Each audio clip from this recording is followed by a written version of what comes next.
Hey guys, this is Hell Hades. This is a Raid Shadow Legends video. Guys, there are 43 different gear sets in Raid Shadow Legends.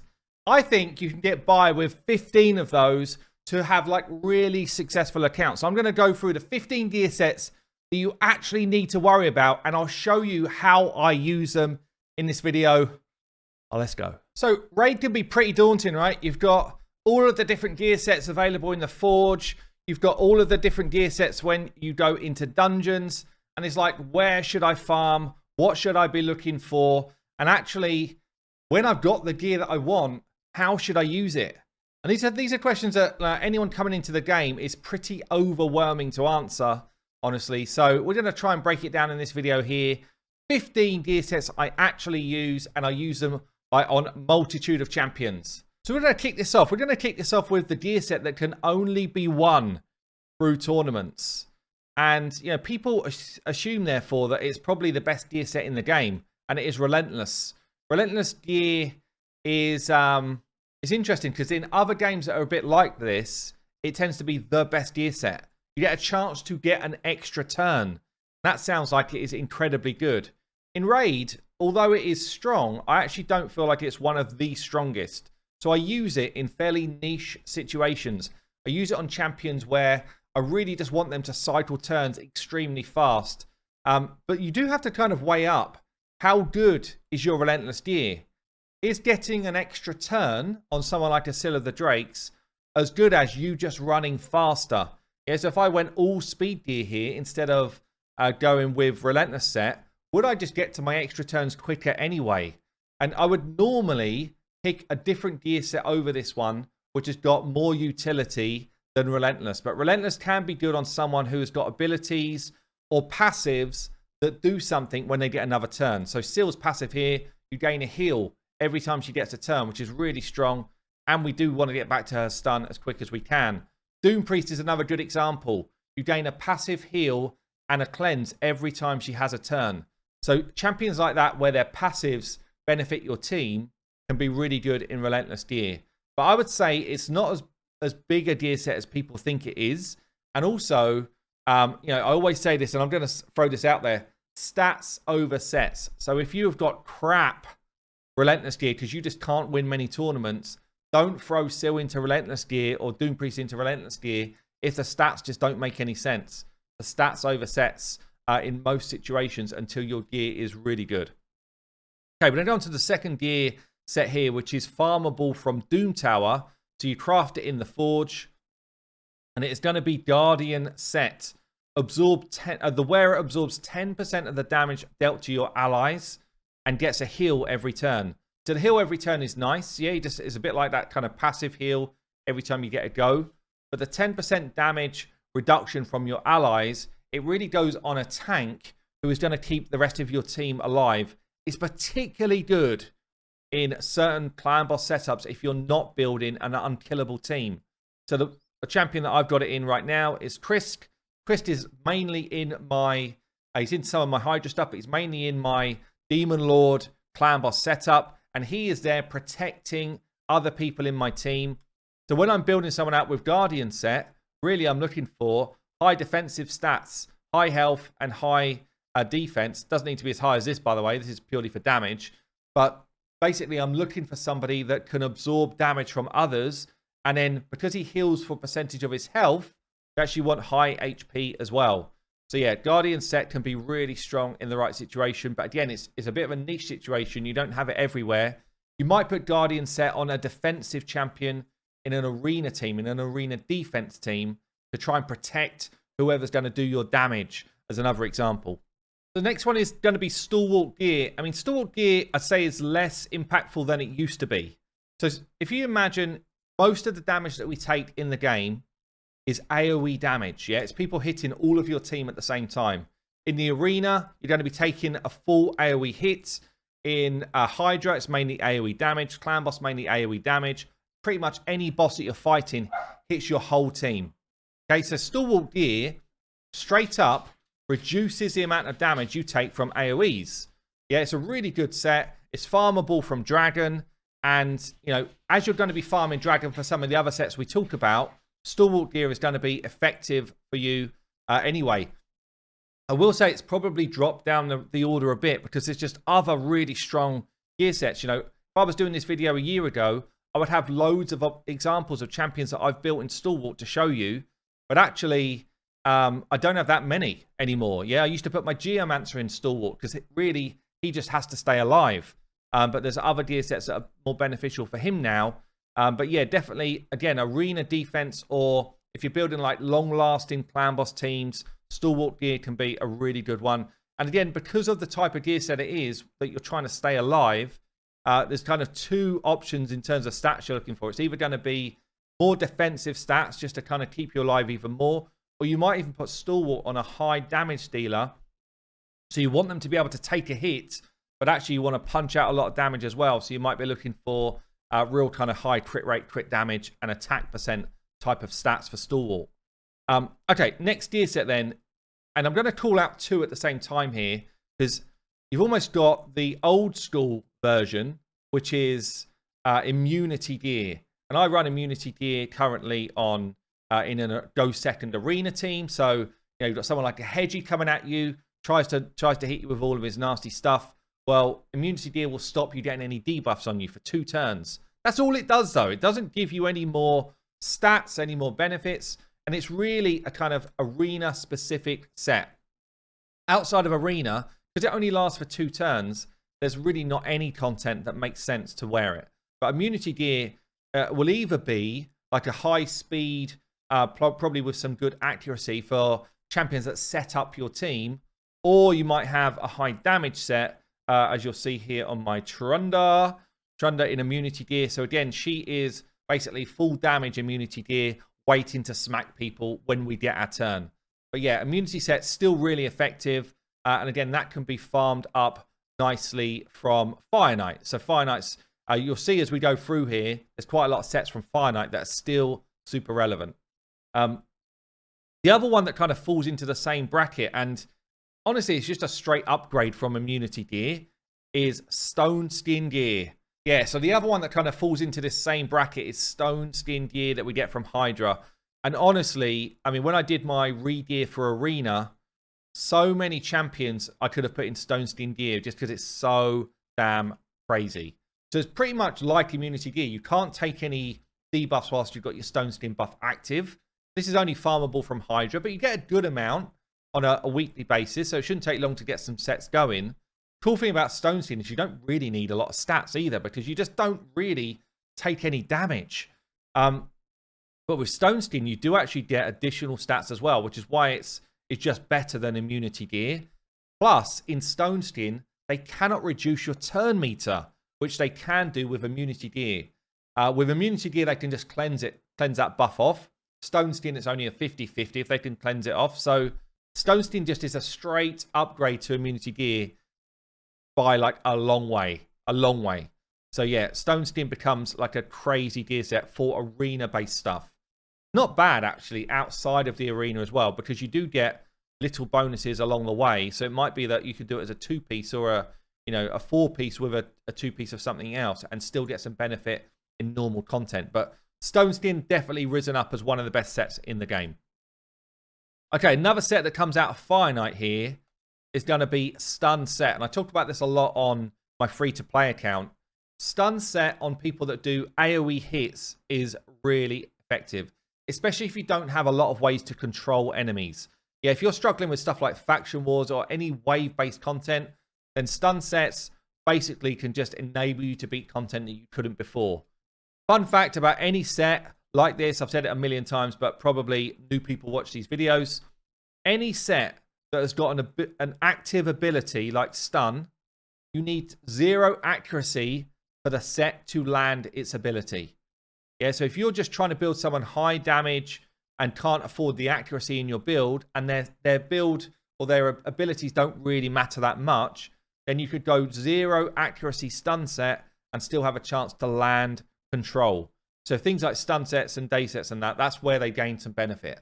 And you'll see here at my Hedgie, I've actually gone decent accuracy because I do want him to land his abilities, but these stuns can proc anyway, even if I had no accuracy in the build.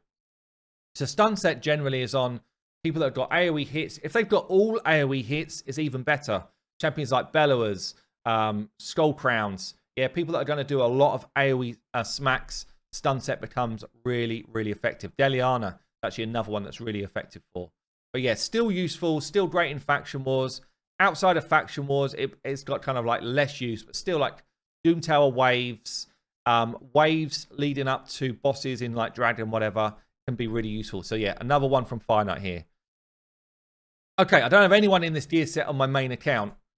Lifesteal gear. Yeah, it's very much an early game gear set, or early to mid game. So my free to play still has a few champions in Lifesteal, but I'm starting to kind of lose that from the account, and I'm on day like 170.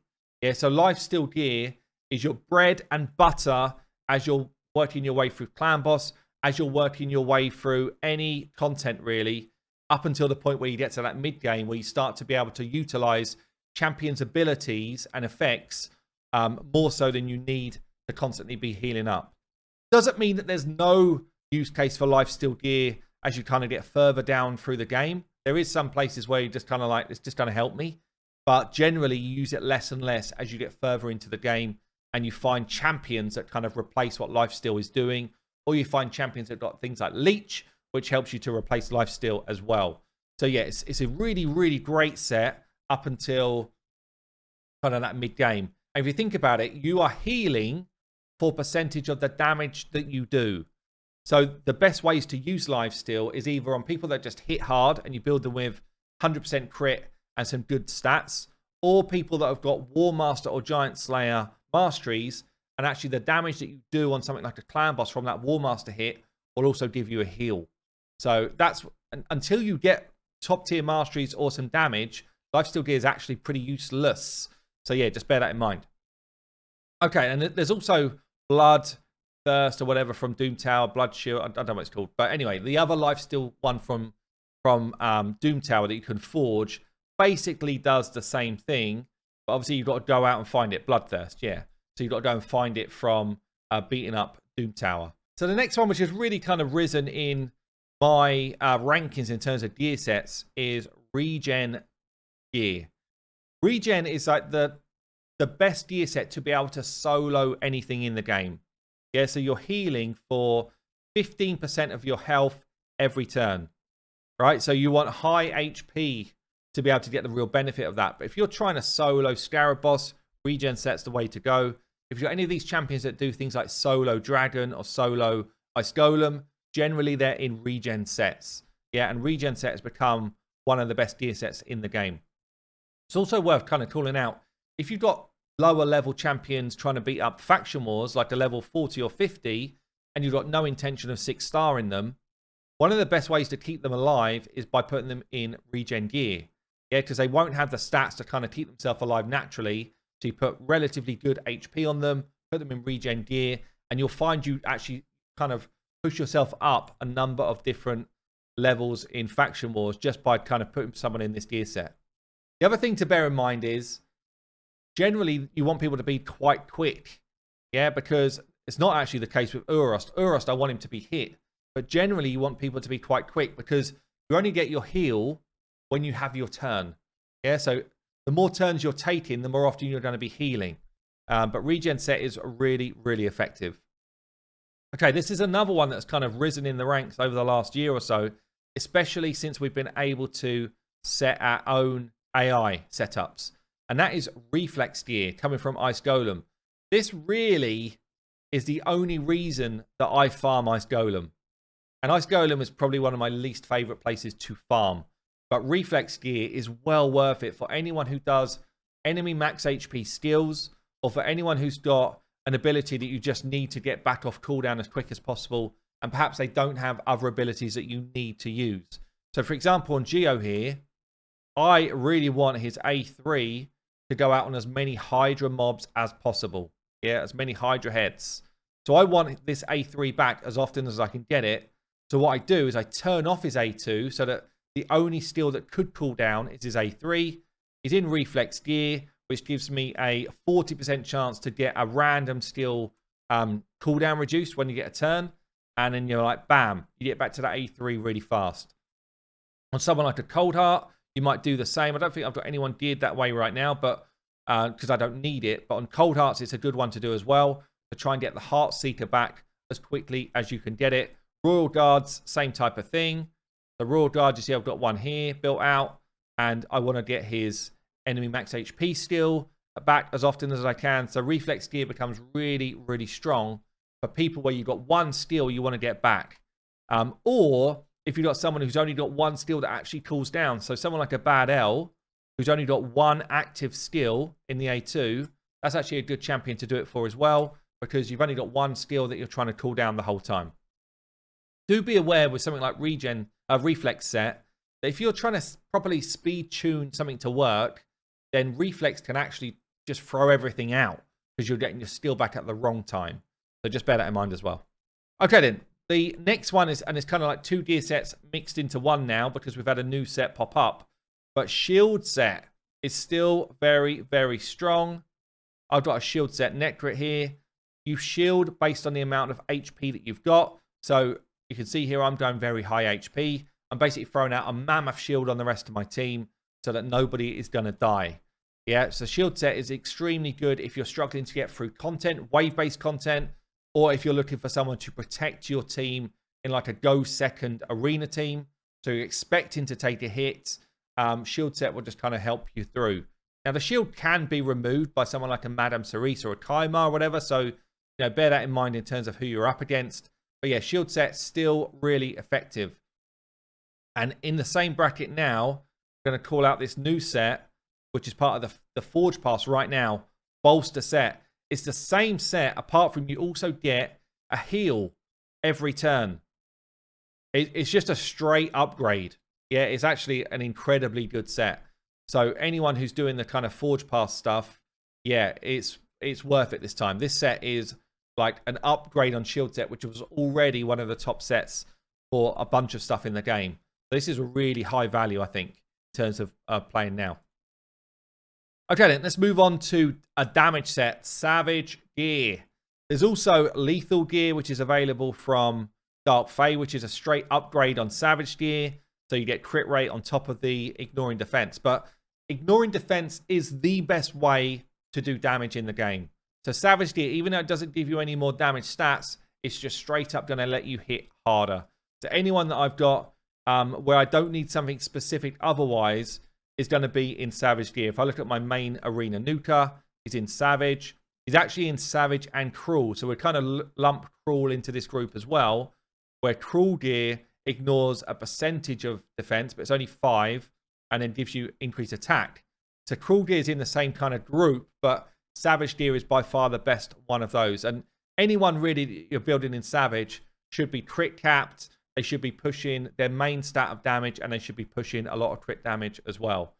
And you'll find, like, across my account, I've probably got, I don't even know how many, like maybe 10 champions, if not more, that are kind of geared in a decent-ish set of Savage Gear.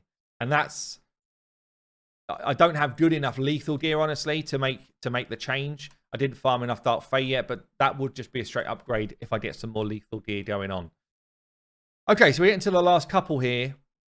We cannot do any type of gear, gear you should farm type of stuff without calling out the old-fashioned speed gear. Yeah, so, and that could come even in divine or normal speed. But ultimately, this game is about taking turns to land ability. So whether you're thinking about going fast in the arena, or whether you're thinking about just being able to get through content, you have to be going quick enough to outrun your enemies. So yeah, this is an obscene kind of, and well, it used to be an obscene speed. Now I'm probably like mid-par.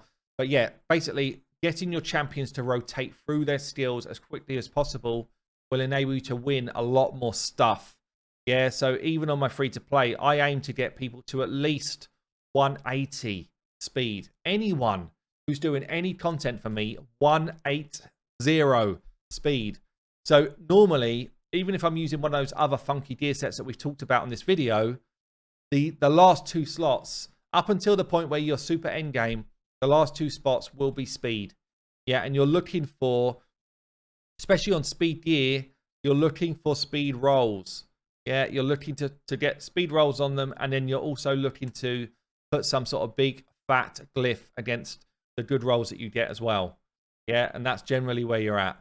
If you cannot find level 5 or 6-star speed boots, get yourself back into campaign and beat up campaign for them. Yeah, you do not have to be at Dragon to get speed gear, although once you get yourself to a good spot in Dragon, that's where I'd advise you go.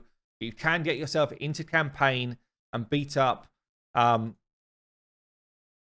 ideally, beat up Nightmare. So ideally, you would go to Nightmare level on speed. Why can I not get there? And you ideally just fight stage 6 here until you get yourself a couple of sets of 6-star speed boots. Doesn't matter that they're common. Doesn't matter at all, because you still get that maximum 45 speed. And then over time, you'll upgrade it into better pieces.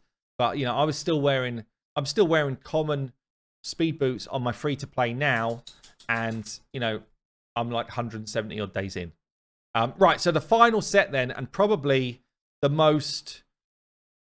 best set in the game. Because it works early game, late game, super end game. It's still used in a bunch of places. We're talking perception gear. So why is it so good? It gives you 2 stats that you just need. Okay, speed. I've already spoken about it. Speed is kind of king in the game, but accuracy alongside it. Nearly every champion, bar probably like 1% of the champions, need accuracy to land abilities. It's just like a must-have. So, you know, if I look at champions that I would build out in perception gear, it's going to be people that I need to run fast. Let me just find someone that I've got built out. Run fast and need to land stuff, or just need a lot of accuracy to be able to just land stuff. So, you know, Drexar as an example, I just want him to land his abilities. Lady Kimmy, I want him to be really fast and land her abilities.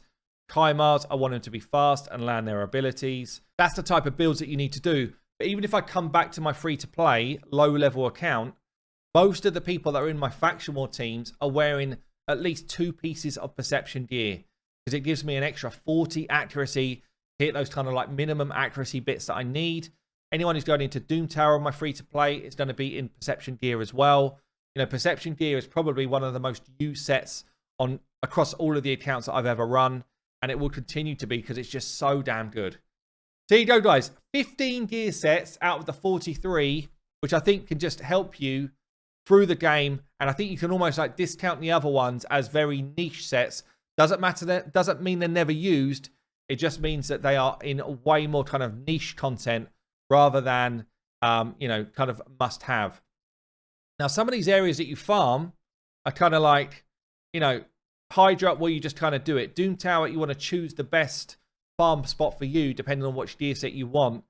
But if you consider the sets that I've called out here, we've got one set coming from Ice Golem. Retaliation is not bad. I didn't call it out. Resistance is not bad. I didn't call it out in niche situations. We've got 2 sets coming from Dragon. Stalwart, I did kind of call out as a 3rd one as well. And accuracy gear here is not bad, so that's kind of a 4th. But it really, the place to farm with your energy, we've got immunity, shield, regen, stun, and savage, all coming from finite. That's 5 sets. So it's really, really important to kind of get yourself some good finite farm done. It's also important to do your faction wars every day, because you get the chance to get rewards towards perception gear. Yeah, and that's going to be your kind of bread and butter gear across the account. So you go, guys. I've been Hell Hades. Hope that's useful. I'll catch you later.